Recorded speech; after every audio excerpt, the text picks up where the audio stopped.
Good afternoon. I'm Teresa Stretch, an education and training specialist with the Institute of Child Nutrition, and I would like to welcome you to the November School of Nutrition STAR webinar on strategies for managing conflicts in the workplace. In order to meet the unique training, technical assistance, and professional development needs of school of nutrition professionals, ICN has launched the School of Nutrition STAR Strategies, Training, Action Plan, and Resources Initiative. The STAR initiative is designed to help managers develop goals and best practices to improve program administration and operations. The School of Nutrition STAR program will offer a multitude of elements that include face-to-face workshops, virtual instructor-led trainings, webinars, and spotlight success stories to proactively offer standardized trainings, real-life strategies of program implementation, mentorship, and coaching to develop action plans and goals, along with training and facilitation techniques, and access to free resources and education materials to assist school of nutrition professionals with navigating through the enhanced responsibility of school of nutrition operations. The Institute of Child Nutrition has collaborated with USDA to host monthly webinars. The STAR webinar series is designed as a communication platform that features school districts that have implemented creative strategies and best practices for common school and nutrition topics, as well as allied organizations who develop and offer free resources to support school and nutrition programs. The Institute has created a website for all materials and resources specifically related to the webinars. You can find the information at the ICN/STAR. Thank you for joining today's webinar, Strategies for Managing Conflicts. Effective leaders are usually very aware of their own strengths and weaknesses. However, they may be unaware of how personality and bias contribute to the strengths and weaknesses. Since the staff of every organization is comprised of a variety of personalities, effective leaders must be able to recognize how each one affects the workplace, as well as the interaction between staff members. This webinar will include practical approaches of identifying workplace biases and managing conflict in the workplace. This webinar will provide an overview of strategies for managing biases and conflicts. During today's webinar, all attendees are muted. There will be time for questions following the speaker's presentation. If you have a question, please type it into the question box on your screen. Handouts are available and can be downloaded directly from your webinar panel. We will try to get to as many questions as possible, but due to our time constraints, every question may not get answered during the webinar. At the end of the presentation, you will be asked to complete an evaluation, and after completion of the evaluation, you will receive a certificate. On March 2nd, 2015, USDA Food and Nutrition Service published the professional standards for school and nutrition professionals. The topics covered in today's webinar fall under the key area communication and marketing and meet the USDA Professional Standards Code Communication Skills 4140. Our panelists today, we have Dr. LaWanda Morris. Dr. LaWanda Morris has been in educational leadership for over 20 years and has a wealth of experience in adult learning and curriculum development. She has assisted in the development of several ICN resources, including basic culinary math and dealing with difficult personality and conflict. She is also the host of ICN's podcast, iBites. Dr. Morse loves to bake, paint, travel, and enjoys family time with her husband, Mel, and their two daughters, Emily and Allie. Patrick Garman. He is the Associate Director of Culinary Education and Training at the Institute of Child Nutrition. Patrick has been in the food service industry for over 15 years. He is a graduate of the Institute of Culinary Education, Manhattan, New York. Most recently, Patrick was the Child Nutrition Director for Ellensburg School District in Washington State. While with the Ellensburg School District, he introduced many new scratch cooking techniques and recipes to the program, as well as developed farm-to-school relationships, bringing fresh farm to school to Washington-grown foods to the students in the district. Patrick is passionate about fresh foods and increasing scratch cooking in schools. Luanda,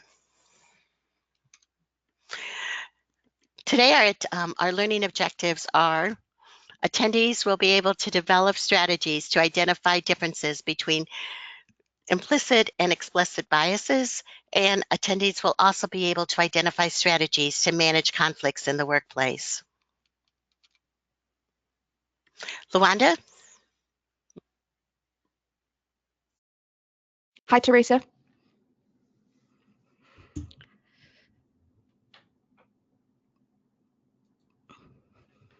So I'd like to start by talking a little bit about categorizing. Our brains are actually constantly working and making decisions that are both conscious and unconscious. For early humans, if you think back to the time of cavemen, it was a matter of life or death. They needed to have the ability to distinguish a friend from a foe, so their brains were constantly categorizing people. Our brains continue to do this in the same way. We categorize people all the time based on social, behavioral, or a myriad of other characteristics. These categories are the basis then for how we treat people and can result in stereotypes, prejudice, and discrimination. Biases are also a result of categorizing, and they can be defined as a prejudice that is in favor or against one thing, person, or a group, and they're usually considered to be unfair. So, in other words, it's what causes us to feel or show special treatment in favor or against a person or group of people. Now, when we talk about biases, it's important to note that they exist in at least two forms. The first form is known as explicit bias, and the second form is known as implicit bias. The biases that you have that you're consciously aware of are known as explicit. They're deliberately formed and they're very easy to express. For example, if you don't like coffee, then you have an explicit bias against hot caffeinated beverages. You deliberately formed that based on your likes and dislikes, and it's very easy for you to express. The biases, though, that you're unaware of and that were formed involuntarily are known as implicit bias. A great example of this is if, let's say you believe that both men and women are great at math problems, but at work, every time it's time for you to solve a math problem, you turn to one of the male members of your staff. You may have an implicit bias that men are actually better at math than women. It's an involuntary thing that you do, and you're actually unaware that it exists. So let's look a little bit more closely at these two types of bias. Just as we are aware of our conscious thoughts, explicit bias, as I previously mentioned, refers to the ones that are the conscious attitudes and beliefs that you hold about a person or a group of people. You are aware of these attitudes and beliefs, and we actually realize that we make decisions and judgments based on these biases.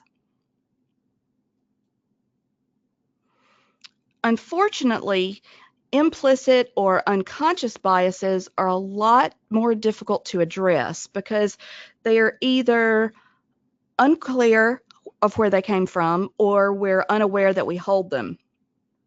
Everyone actually has implicit bias, so it's important that you be aware of any that you may have that are negatively affecting you or the way you interact with others.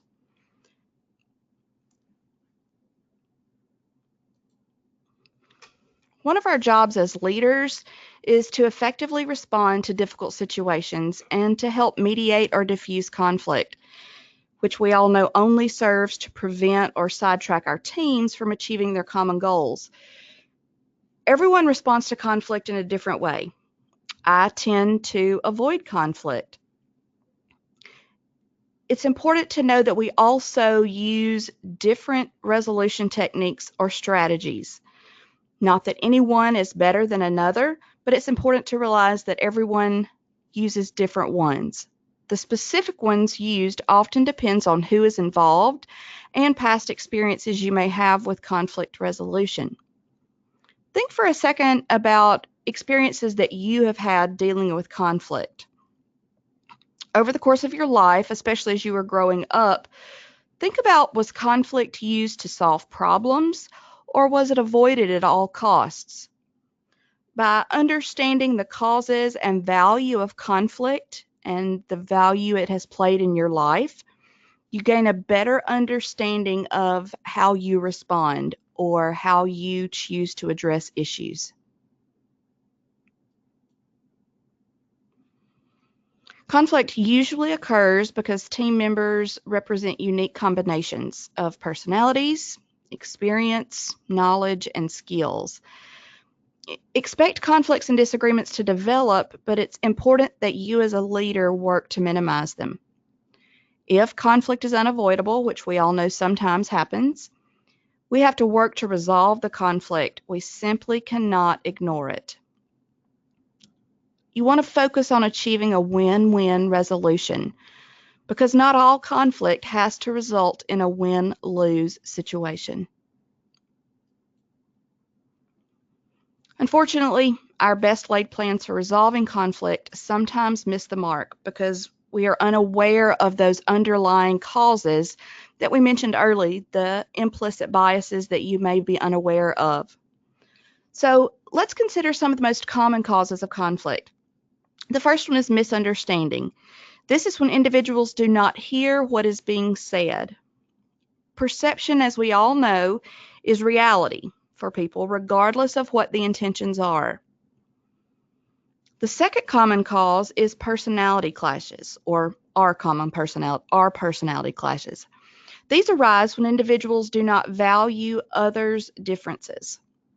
Many of us have experienced working with someone when it felt like we just didn't click, and we all know that that can be super frustrating.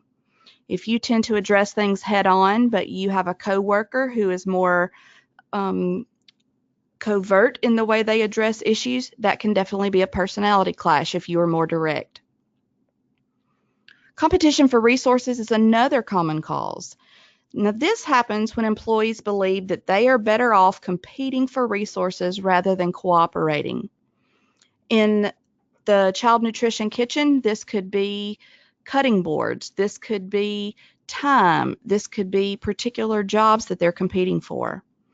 We can probably all think of someone who is only concerned with themselves instead of the good of the team. What about authority issues?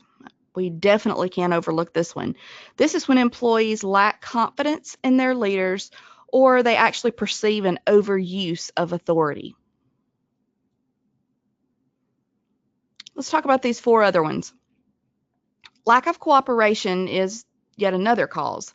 This is when one person does not share information with the whole group, such as a cook hiding his recipes or her recipes so that no one else can find them when they're not at work. This lack of cooperation makes it very difficult for you as a manager, or it could ultimately escalate to a director when somebody has to fill in when that person is absent. Another good example of this is not sharing proper procedures with a new employee. Yet another cause is differences over method or style. When an agreement does not exist on standard ways of completing a task. We all know that there are best practices for the way things should be done in a kitchen or in a child nutrition program.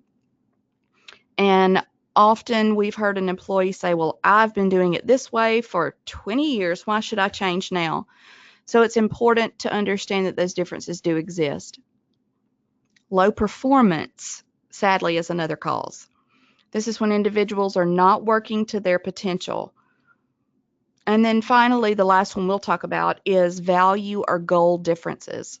This is when individuals value different outcomes or objectives. Now, it is important to note that these are certainly not every cause of conflict in a work environment, but these are just some of the more common ones that you may see. So I want to pause for just a second, and I want to go to a poll question that asks you, which of the following causes of conflict have you experienced the most? So the poll question is going to come up, and if you'll take just a few seconds to answer that question.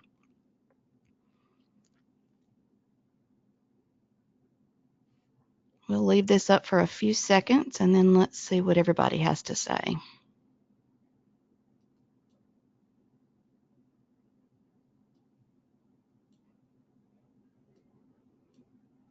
So your four choices are personality clashes, misunderstanding, lack of cooperation, or value or goal differences.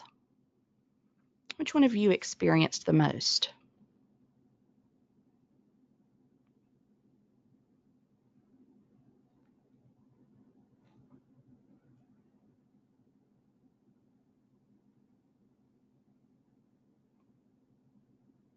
I think it's important for us as leaders to realize that these causes of conflict affect pretty much every interaction that our staff has.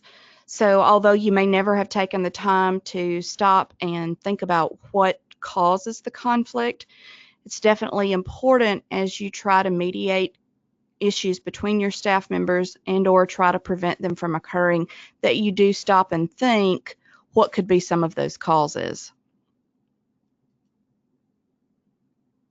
All right, let's see how we did.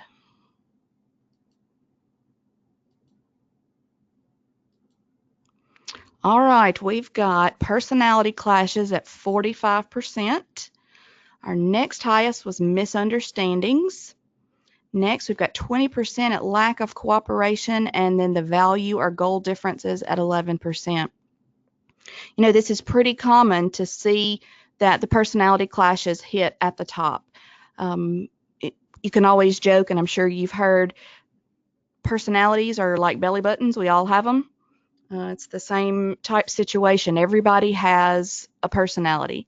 And all too often, unfortunately, we are unaccustomed as leaders or untrained as leaders for how to deal with those different types of personalities. The unique thing is, part of what contributes to our personalities is the way we behave. And that's what we're often perceived as, is the way we behave.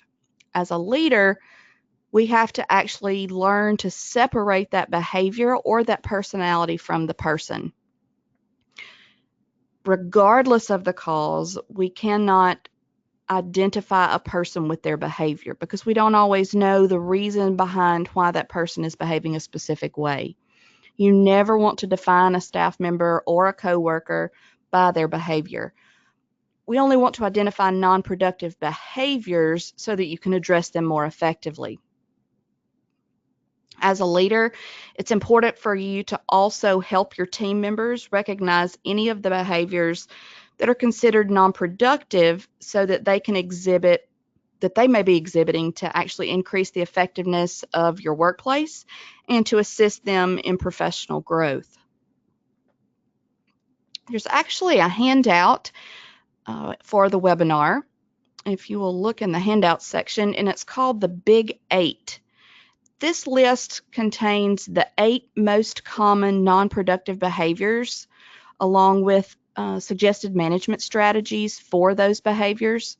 So be sure and take a look at those before you leave, and that will give you some great tips on how to handle some of those.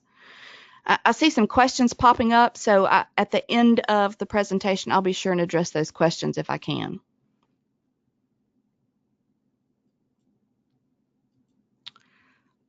As leaders, of course, our ultimate goal is, when you're dealing with a conflict or difficult behavior, is to have a positive resolution. If you'll think back to a few slides ago when I said it was important to have a win-win resolution, a lot of times people think that in a conflict, if it's a compromise, or even if you're just settling the dispute, that somebody has to lose out. That's not always the case. There are definitely chances for success to when you find a mutually beneficial resolution. The chances for success actually increase when you really want something to work and you earnestly find that resolution together. So talking with the two people that are involved in the conflict, whether it be you and one of your staff members, or if it be between two coworkers, then you're facilitating the conflict resolution. It's actually when we believe that our way is the only way that finding an effective resolution becomes difficult. So really getting the staff out of that mindset that there's only one way to fix a problem, thinking about the staff member who've said, well, I've done it this way for 20 years, why would I change? It's helping them to realize that you're not saying that their way is necessarily wrong, just that there may be a more effective or more efficient way to do that job. Research has actually indicated that when the individuals in a conflict trust each other, that there's an increased chance of positive resolution. So developing that culture of trust between your coworkers, getting them out of that selfish mindset, is very key. So we have to, as leaders, really work to stay open-minded and committed to communication. And as a result, you have to encourage that among your staff. That's when you're ultimately going to get to those win-win results. Although that's a lot of information, those are just some of the highlights of how you can identify and manage some of the conflict that exists within your staff. So at this time, I'll open up for questions. And like I said, I've already got a couple that came through. So let's see. The first question says, what do you do with a staff member? Hold on. Sorry. Scroll too far. What do you do with a staff member who seems to be doing and saying things to make other people look bad at their jobs because they themselves want that position? I think you as a leader, that's really where you're talking about, if you think back to the causes of conflict, they have different goals and purposes in mind. So you really have to look at getting them to know that they're being successful in their job, giving them opportunities to shine in their job so that they're not doing things to make other people look bad, but instead making themselves look better in the job that they have. So you want to give them as many opportunities as possible for success and giving them the opportunities to show you how successful they can be in their particular position. Do you recommend the conflict be taken care of at the site level and then move up the chain if an issue progresses? Absolutely. You always want to handle as many of the conflicts as possible when they happen. You as a leader should always handle them on your time frame. There's a great author, his name is Todd Whitaker. He's big in the field of education. He has a book called What to Do. Oh shoot, I just lost the name of it. How to Handle Difficult Teachers. I'll get that name and I'll have them send that out to you. But basically, he talks about you handle things on your time frame because then you're ready to handle it when it's time. But you never want to allow the problem to continue to fester. And you want to be sure as a leader, it's important for you to handle it so that your supervisors realize that you are a good manager and can take care of those problems. Have to work with a kitchen supervisor who treats me like she treats her teenage son. I became a director 5 years ago. You have more up-to-date knowledge. How you can get her to treat her like a team member. It's really important, I think, regardless of whether it's in a kitchen situation or outside of the professional situation. It goes back to building that trust. And this actually goes along with another one of the questions that one of the people I probably won't get to because I've got about 3 more minutes. But it's so very important to build trust. And one of the questions was, what's a quick way to continually build trust? You have to really release that ownership. I call it distributed leadership. As a leader, I always make sure that my staff knows that I value their opinions and I give them the opportunity for ownership and buy-in as often as possible. So instead of putting my answers or suggestions forward every time, I solicit as much from them as I possibly can, and then I utilize their suggestions as much as possible. Because what that does is that allows them to show their coworkers that they're knowledgeable, that they know what's going on, and that you value them. As a result, their coworkers and team members will also begin to value them. It's definitely not a quick fix. Building trust is definitely an ongoing process, and it's in the little things that you do and say pretty much each and every day.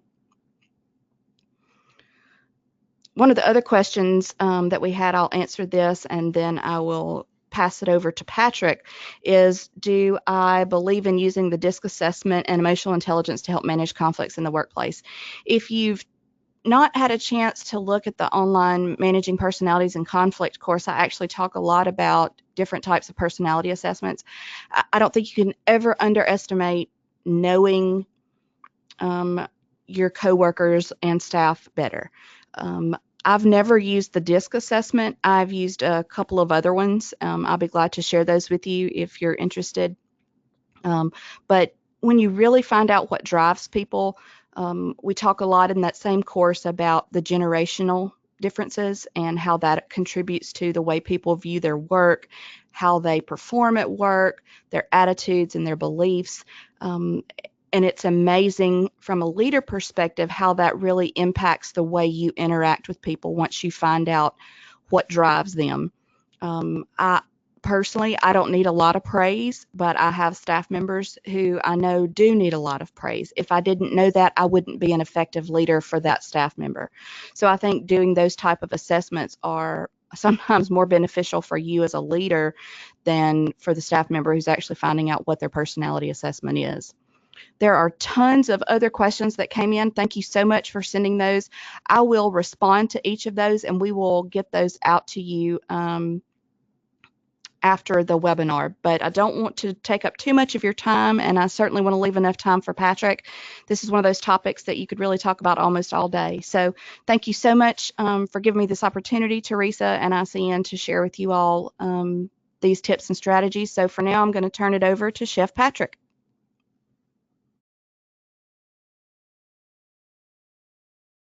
Hey, thank you, Lawanda.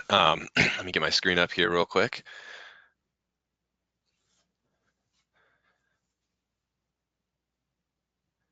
All right, so Teresa asked me to talk to you all today about strategies for developing a team with many different personalities based off of my own experiences as a manager. So, the first thing that I learned when I started managing people is I really didn't know that much. So I want to look at how other people manage people. And I learned more from watching bad managers than I did from watching good managers. What I noticed was how ineffective bad management could be and how effective good management could be. So I developed a toolkit for myself based off of that. So we're going to start off talking about the strategies that I developed. And one of them is culture. Some of the best tools I've developed came from the experiences of watching bad leadership in action, seeing the supervisor who gave someone a bad review but didn't coach them throughout the year, seeing the director who kept their eyes down at the floor, didn't talk to anybody on their way in. So what I want to stress is that leadership at the top has a great deal to do with how the culture rolls out within your organization. For me, communication is key. If we're not providing our people with accurate information, we simply are letting them down. Understanding how your employees best receive communication can be as important as the message that you're conveying to them. Sending out an email seems to be a really easy way to reach all your employees, but if you're not reaching them where they're at in a timely fashion, then only half your staff may be getting the information, especially if you got employees that don't use a computer on a regular basis and the people who have the computer aren't sharing that information with the employees. One of the strategies I've used in the past is when I send an email out to a school site, making sure that I tag on that note immediately, please share with all food service staff at your location so that everyone's getting it and it's not just a wealth of information being held by one person. The how you provide information to your employees may differ based off of people's jobs, people's technology levels. The how is just as important in the end as the actual message you're conveying. So you want to make sure that you're reaching out to people because you're developing trust. And if they don't have communication, they don't trust the process, and it leads to a lot of stress within the workplace. So one of the other ways that I like to increase communication is by celebrating my employees, right?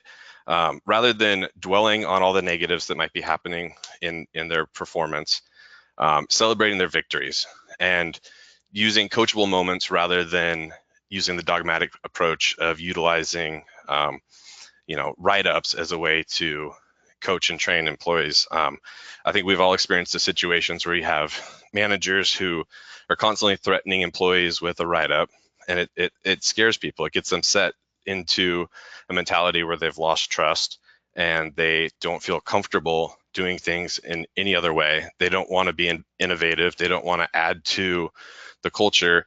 They just get ingrained because they're so afraid of being written up. So one of the strategies I like to use is to use coachable moments and celebrate when they've been able to achieve that change in their performance so that they feel valued. They feel like their changes have made an impact and that it's been recognized. It could be a simple good job. It could be highlighting them in a staff meeting. It could be just letting them know that they're playing an important part in the overall puzzle that is putting together a child nutrition program and providing meals to students every day. But celebrating staff also leads to a conversation about consistency. When you know that you're consistent, when your staff knows that you're consistent, equitable with your management style, you build a foundation of trust. We may very well have that shining star employee that we know we can count on, and it's hard not to show them any favoritism.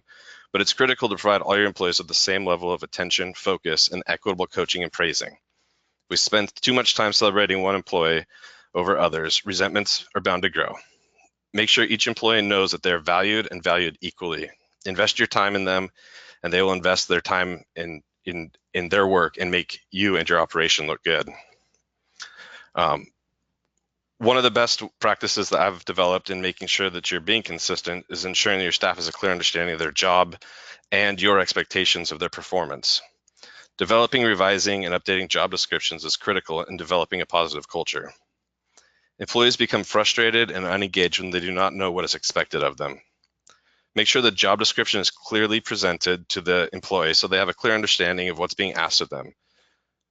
Make sure they're able to ask questions, engage in conversation about their duties you're asking them to perform, and also continue to have the conversation with them throughout the year about their duties and provide feedback and solicit feedback from them about their performance. We work in an ever-changing industry. What was practical 2 years ago may no longer be practical due to changes in technology, regulations, or organizational policy or structural changes. So make sure you're dusting off those old job descriptions and work with your staff to go over their duties and responsibilities. After all, they're the ones performing those jobs day in, day out. They have more knowledge than you may about what their routine may be. I mean, have you ever seen a situation where an employee leaves or retires and all of a sudden there's a gap in the daily production and no one really understands why? The new person is following the job description that was given them, but things are simply not getting done. All of a sudden, a light bulb goes off, and Mary, who used to do all those things, but it was never written down. Make sure that we're talking with our people, finding out what they're doing, making sure that we're updating their job descriptions, making sure that there's value in what they're doing. And I can tell you, when you do have to make changes, if they feel valued, their buy-in, that you're listening, and they have buy-in in the job, when you do have to make changes, they swallow the pill a little bit easier. And we work in an ever-changing environment. Make sure you're getting your people the resources that they need. When they have the resources they need, they thrive. And we may not always be able to get them the best training and best equipment right now. We all know we have limited resources, but we want to show them that we're not just giving them the "we can't afford it" response. We want to show them that, hey, we are looking into it. We have an action plan. We're setting aside funds. We're doing what we can to get you what you need. That builds a lot of trust and a lot of foundation in building the culture so that they understand that you have their best interests at heart.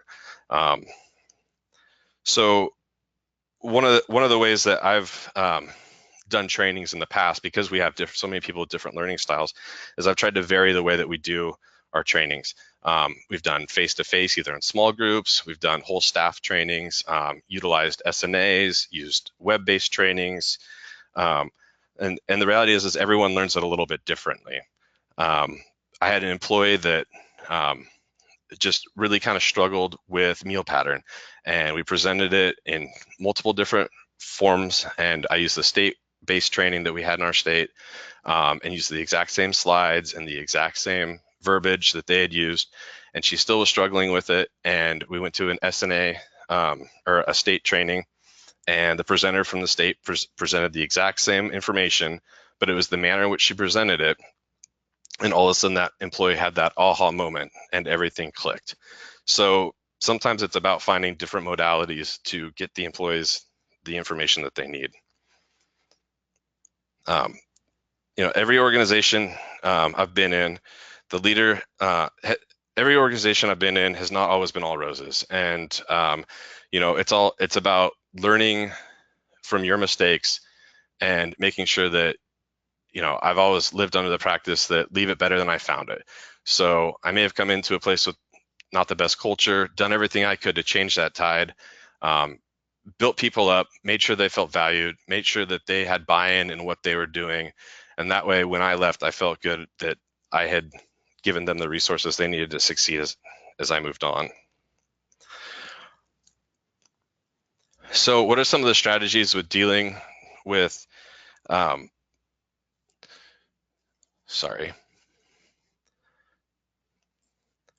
what are some strategies for dealing with conflict before they become major issues?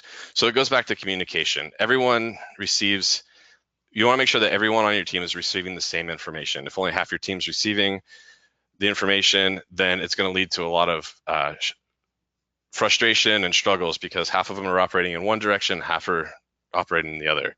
And make sure that everyone on your team has a voice. They all need to be able to know that they have buy-in in the process, that they are part of the team, that you value their opinion. It doesn't mean that you always have to go with it, but you need to have that two-way set of communication. You can't just be on top of them, providing them with just direction. It needs to be a conversation, and it builds a lot of trust.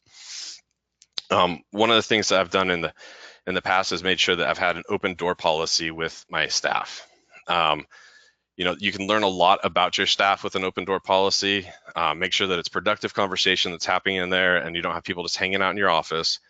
But you tend to learn a lot more about what's going on in people's lives when they feel comfortable to be able to come in and talk to you. And you might understand why you're having a performance issue with someone, or there may be conflict from being able to listen to what your employees are talking about and just having that open mind and open ear. Doesn't mean you need to take sides on anything. It doesn't mean that you need to project your opinion, but just taking a moment to listen to what they have to say adds incredible value. Another piece for me is creating a collaborative culture. When I started with one organization, everyone in there had their job and they had their job description and they stuck to that job description. And a very common response I got from folks was, well, that's not my job. And I came from a previous situation where everyone on the team knew everyone else's jobs, because that way, we were cross-trained really well. So everyone, if someone was out, someone could jump in, we could get the job done, we could take care of our customers. So one of the things I stressed early on was trying to create more of a cross-training situation for the employees, so people understood what other people's jobs were. They understood the stresses of those jobs, and oftentimes once they realized how tough someone else's job might be, they were more willing to collaborate. They're also willing to take a look at, hey, I'm cutting 15 pounds of onions over here and you got 10 for that, and you've got peppers and I've got peppers. How about we split those things up instead of you got two employees doing two separate things because one's on the hot side and one's on the cold side. So creating an environment where they're working, talking, collaborating, it really helps. It breaks down some of those barriers. It gets people maybe talking that didn't talk before because they're trying to work in a more collaborative manner. And provide regular coaching for your team members. One of the things I think that happens all too often is we're not giving our employees regular amounts of coaching. I've seen a lot of situations where a supervisor will pull someone in at the end of the year to give them their end of the year eval, and the employee is almost shocked because they didn't know that they were deficient in some areas. If we're not out there coaching our people and working with them and celebrating their victories and taking the time to correct their deficiencies and working with them in a more collaborative coaching model, we're going to lose people that way, or they're frustrated because they don't know if they're doing the right thing or not. So get out of the office, get on the floor, go see how your people are doing, and work with them. And don't use disciplinary action as the first level of resorting to fixing a problem. Your people are going to shut down. They're not going to want to collaborate with you, and they're not going to come up with those innovative ideas. I mean, some of the most innovative ideas we've seen come from our frontline employees because they're the ones out there doing the job every day, and they might find an efficiency that we never thought about because we're not out there working 50 pounds of cucumbers. So make sure we're talking with them and understand what they're doing, but provide them feedback, provide them with a solid base of understanding of what they're doing, how they're doing it, and where they need to go.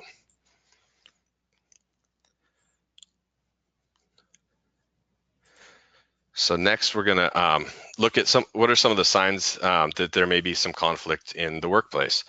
If you're not able to be on the floor all the time and working with your employees, there's some key indicators that you can pick up on pretty quickly. Body language and tone they're kind of easy giveaways. We've all walked into that kitchen where no one's really talking, or people are kind of slamming sheet trays around, and there's a lot of sarcasm or passive aggressive comments that are being shared. Body language it plays a big role in how people perceive and respond to a situation. So if you've got someone who is withdrawing or confrontational, it's gonna, the person that's interacting with them is gonna react based off of that. So if you're coming into the situation, you notice some of that body language and tone right off, it's a good chance for you to step in and see what's going on. Another area where there may be some conflict is if you start to notice that you got some cliques forming in your operation. When cliques form, no one wins. It's perfectly okay for a group of employees or friends, or to be friends inside and outside of work, but we want to make sure that that those friendships aren't ostracizing people and creating an environment where people feel that they're unwelcome to be part of the team. That breaks away from our collaborative efforts that we're trying to achieve. So, we want to make sure that we're identifying if, there's inside jokes that people are feeling left out on, or bullying tactics. A group may be finding that someone isn't living up to their standards, and they're, kind of forming a little clique to talk about how so-and-so is not getting the job done. You want to make sure you're breaking those things up and working with your team to make sure that it's more of a environment of inclusion, not an environment where people feel ostracized. Another one that I noticed throughout my career that can cause a lot of conflict is people whispering or using non-inclusive communication. Again, it goes back to like the inside joke on the non-inclusive conversation, but sometimes employees will start whispering to each other about something, and someone will walk by and they may stop whispering, or they'll look up, and the person may think that that's about them. It may have nothing to do with them, but it gives that person a sense of it's targeted towards them. So we want to make sure that a rule I like to have in my kitchen is, if it can't be said out loud, it doesn't need to be said in the workplace. So the next area might be that to identify that there might be some conflict is passive aggressive behaviors. Some signs of that are people not communicating verbally with each other, leaving little nasty notes about, hey, you need to do this, instead of, just working together as a team. You don't want to have a situation where you have people muttering under their breath and slamming pans because this isn't my job, and someone else should be doing this, and making a stink off to the side, and muttering it. So just, it can just be heard and people know that they're frustrated, but they're not actually confronting the issue. So that's a good sign that there's some conflict. Two other signs of conflict is you might have reduced productivity or increased absenteeism in your environment. And when you notice that those things are happening, it could be because your folks aren't engaged or they don't feel welcome in the work environment anymore. So, when you start seeing those things happening, start asking questions, start talking with your people, start communicating about what's going on and seeing how you can get in there and start resolving some of those things. So next we had a poll coming up here. And so the polling question is, how often do you provide your employees with feedback on their job performance? Are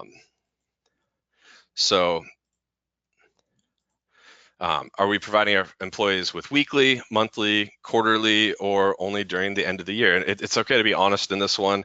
It's more of a self-assessment here to identify your own practices and see if you're actually getting out there and coaching your team members, or, are you giving them the surprise at the end of the year? So we'll give you a minute to just think about it and see how you feel.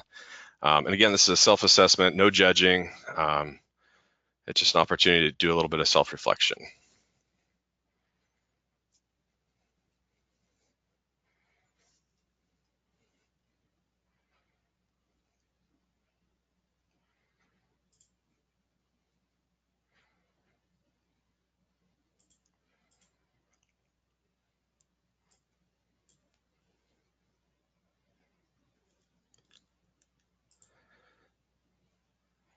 All right, let's see what those results look like.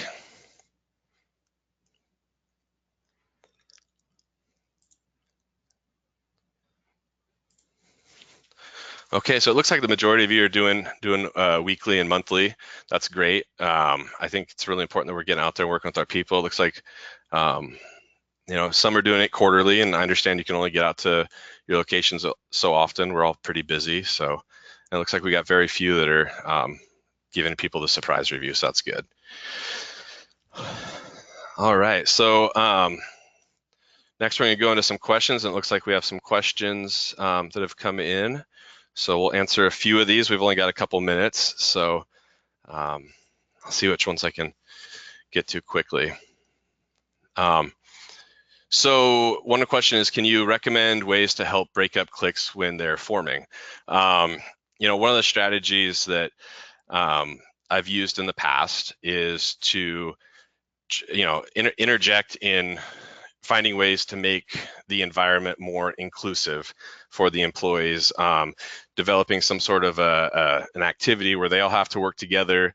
So maybe the clique is forming because people just don't know each other, or it's because of friendships outside of the work environment they're translating into the work environment, and the new person just hasn't had the opportunity to really get to know anybody. So creating avenues for that. Also just pulling people aside and letting them know, hey, you're actually hurting someone's feelings by the way you're behaving, and you may not be cognizant of that, but you got someone new, or you got someone that's been here a while, maybe they're not at the same skill level as you are. Rather than tearing them down, let's try to bring them up and work collaboratively as a team. So that's one thing I've done. So here's another one. How do you suggest working with those that may find it easier speaking in Spanish as opposed to English? Sometimes communication is easier for some to speak in their primary language to understand fully. That's a really good question, and that's one that I know that there's a lot of resources being developed right now to help folks understand, or help folks in the training aspect of using different languages so that we can train them effectively. I that's a question that I'm probably going to have to do a little bit more research on and have that sent back out to everybody on that. But what I would stress is, again, it's about communication with your teammates or your team members and making sure that they're working together, and focused on that team mentality. I wouldn't. That's the area that I would stress in, is really just focus on making it a team and bringing folks together. I've got time for one more before I turn it back to Teresa. How do you handle an employee that lies to your face? Well, I think the first thing you have to do is identify what the lie is. And this is one of those situations where if there is no trust, you are going to have to follow a disciplinary process. So, if you're catching them in the lie, you need to document it. You need to do a write-up. You need to give them a coaching moment on it, and then go through the progressive disciplinary chain on it. Don't let them continue to lie, because if they're lying to you, they're breaking down the trust in the kitchen. They're breaking down the continuity of your team that you've developed, and it's going to spread throughout the team. So you got to address it head on. You need to take care of it. You need to document it, and you need to go through your HR steps if they're not changing their behaviors. So we had a lot of other great questions. We'll see if we can maybe get some of them answered and sent out on a follow-up. But thank you so much for your time today. I'm going to turn it back over to Teresa.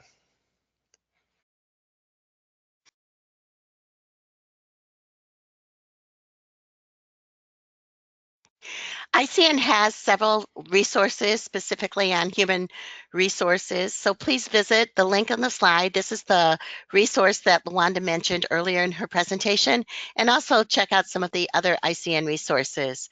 Just a final reminder that today's webinar has been recorded and can be viewed on the ICN website, theicn.org/STAR. Please complete the evaluation for the webinar. There will be no December STAR webinar. This concludes our November webinar, and remember to check us out in 2019 for another webinar on more exciting things going in school and nutrition. Thanks again to our speakers, Dr. Luanda Morris and Patrick Garman. Join us on the last Thursday in January 2019.